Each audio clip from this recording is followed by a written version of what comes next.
Free press जदीद दौर का लाजमी जुज़ माना जाता है। यूरोप को अमूमन आज़ादी सहाफ़त के हवाले से बेहतर जगह समझा जाता है।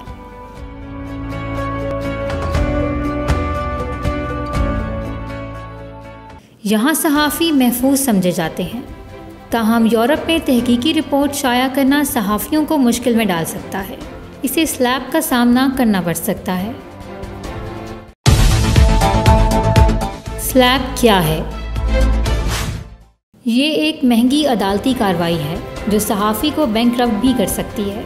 ये अमूमन ताकतवर और मालदार गिरोहों की तरफ से की जाती है। बहुत महंगे वकला की खिदमात हासिल की जाती हैं।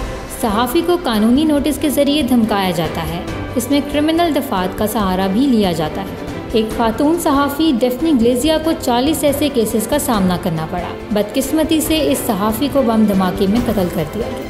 इसके कत्ल के बाद भी इसके लवाहिकीन मुकदमात का सामना करते रहे। एक और सहाफ़ी को 120 मुकदमात का सामना करना पड़ा। बरतानिया की क्या सूरत हाल है? बाकी यूरोप की निस्बत बरतानिया में गैर मामूली तादाद में सहाफ़ियों पर मुकदमात किए जाते हैं।